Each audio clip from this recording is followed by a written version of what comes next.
Hey there. I am about to run into the thrift store to see if I can find anything for my spring capsule, which I'm currently working on, and it's so fun getting new things and figuring out, what goes together, and I'll do videos on that later this month. But this week I wanted to share with you a couple things that my mamas have taught me. So my real mom and my friends' moms and other people that have kind of played a mothering role in my life. And I just wanted to share, I just brainstormed a little bit the other day about some things that I thought might be helpful in case you've never heard these tips before. So there's not necessarily a huge rhyme or reason to these things. It's just, so-and-so said that, or my mom always taught me this, or whatever. I love this one. This was from one of my best friends in college's mom. She would always say, put laundry, like dirty clothes, in the washer as they're dirty, and then as soon as it's full, just click the start button. I'm gonna just keep doing that throughout the week. And then I'm still working on the fold as you go.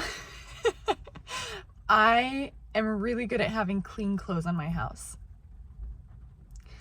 I have a goal to do a load of laundry a day and just make that a habit, like start to finish load of laundry. I did that for a while right before the baby was born. It was amazing. It worked great. It's a great system. I'm trying to get back into it as we get back into normal rhythms and routines again after having a newborn. So, but that's something that I'm not super picky about my loads. I do keep out my kitchen dishcloths and towels, and I keep out my whites to do separately. And then if something has to be washed by itself, which are very rare for me to buy something like that. But other than that, I basically just throw everything in. So, and another thing I did learn, I'm spending too long on this one, but another thing I did learn last year is don't fill it too full, because things get much cleaner when your washer's not all the way full. So, at least mine does. Maybe my washer's too old. I don't know, but that works better for me.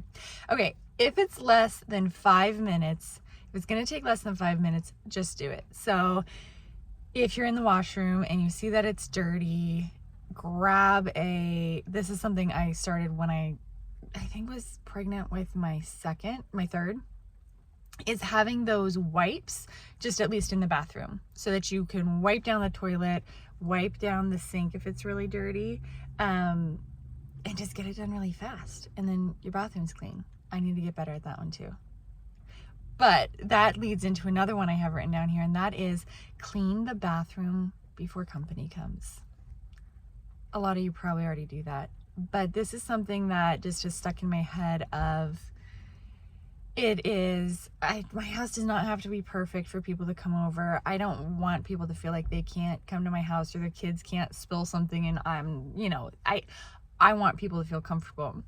But also along that line, I feel like people are more comfortable in your home if your bathroom's clean. So there you go. Clean your bathroom before people come over. Wipe down your sink with your towel, like your hand towel, before you toss it in the laundry. Just wipe it down really quick, because the hand towel is going to be germy, but your sink's also germy, and then it's cleaner looking. Don't do things that the air will do. My mom always did this, and then my best friend in college's mom also did this, and I remember her saying, why would I do something that the air will do? And that is dry your dishes. I use my dishwasher a lot, so I don't but the dishes that I do hand wash and then stick to dry, I almost never wash them unless I have a buildup of dishes and I'm trying that have to be hand washed, and I'm trying to get through them all, because the air will do it. And maybe this is just me, but I don't mind having drying dishes on my, beside my sink. I don't feel like it looks bad. They're done, they're clean, and they're not in my sink. So for me, that's a score. Say please and thank you to your children.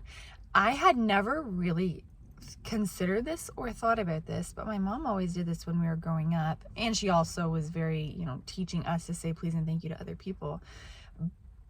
But I hadn't really thought about it until in the last year. Someone, my kids very easily say please and thank you because it's just a natural thing. I say please and thank you to them. And so it's just part of their vocabulary. It's just how we talk. And I hadn't thought about, oh yeah, let's make sure we're not just telling our kids to say it when they're in a public place to other people, but let's also teach them in our home, I treat you, my child, with courtesy as well. And I think that goes a long way in them learning to just be naturally courteous to other people. Buy in bulk during like Staples, not the store, like pantry staples, things that you need when there's a sale. This is again something I've been working on doing better on recently. It does take brain power of knowing what you have, what you actually use, how much is realistic before it'll expire. That's why again I say like pantry staple items, like beans or flour or oils or things like that.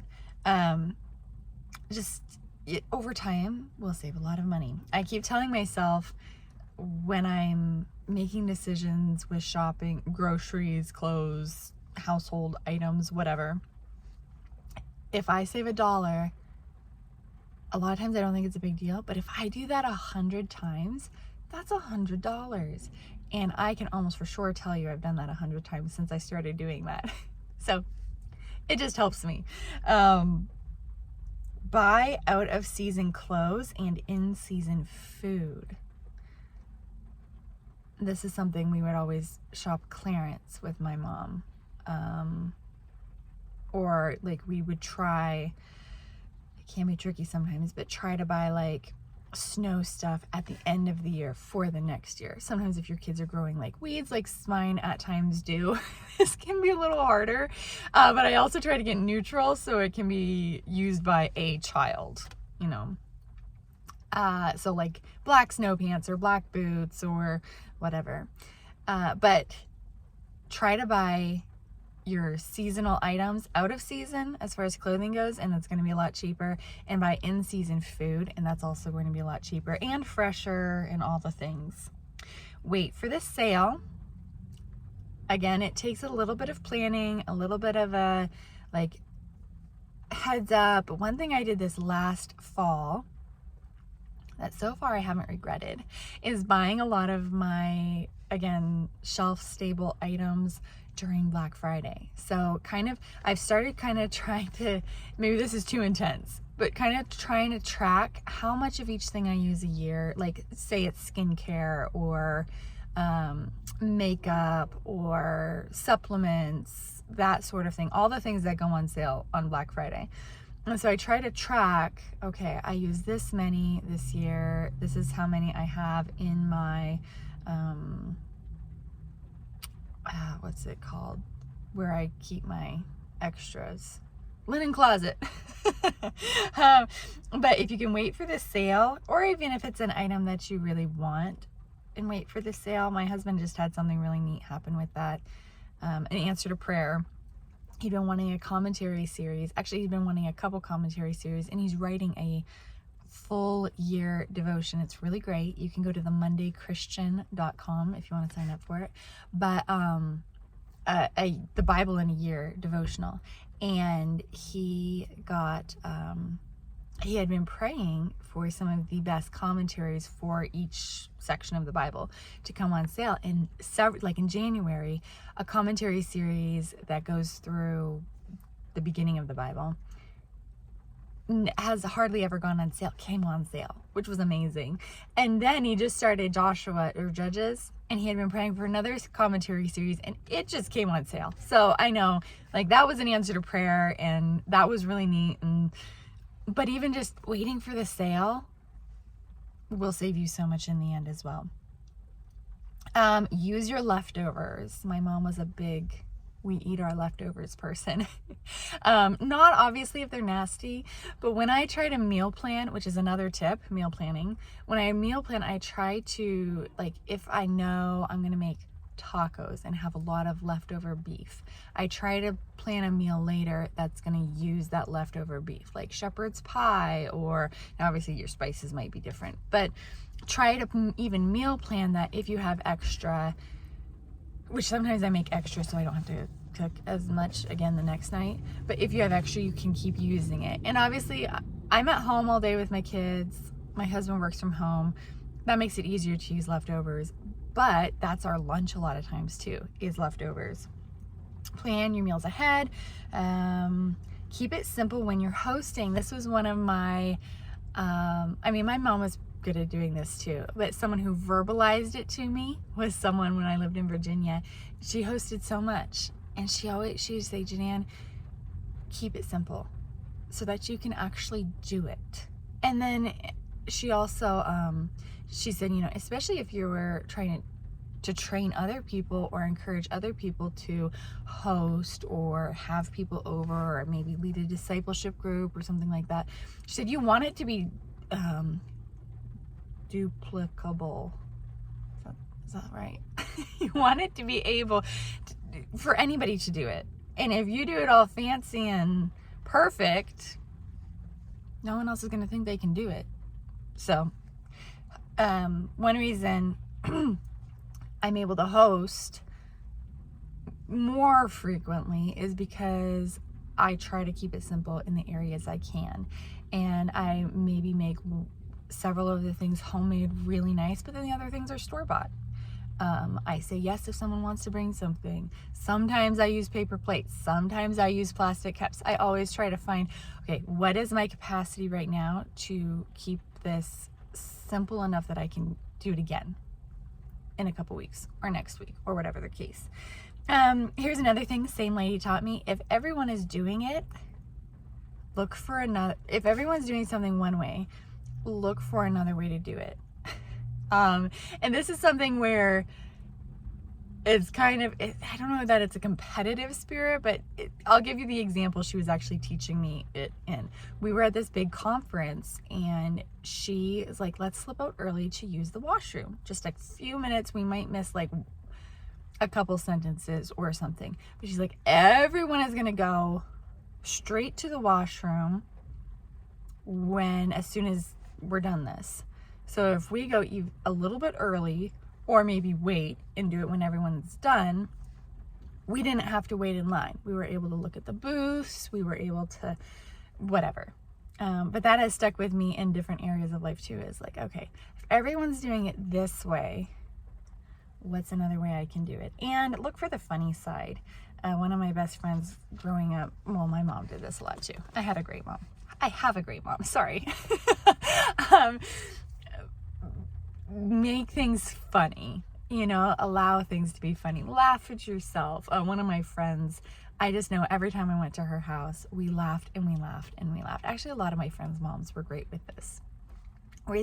It was just, we knew we were going to laugh a lot together. And the mom was willing to be silly and be funny or laugh at herself or whatever the case. And, yeah, it's just something that has stuck with me, where don't take yourself too seriously.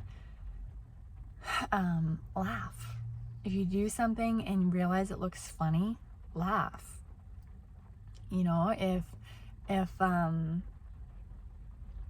things get stressful, do something silly for your kids that's going to make them laugh. Throw on a funny song and start dancing. Or my mom would always take a knife to the watermelon and she'd go, hi-ya, and cut the watermelon and see how far she could get the knife in. It wasn't dangerous. I don't know if it sounded dangerous, but it wasn't. Just little things that lighten the mood. And there's some tips, kind of little things that I still hear their voices in my head in different situations that have helped me stay sane through motherhood, and I hope that they will help you too.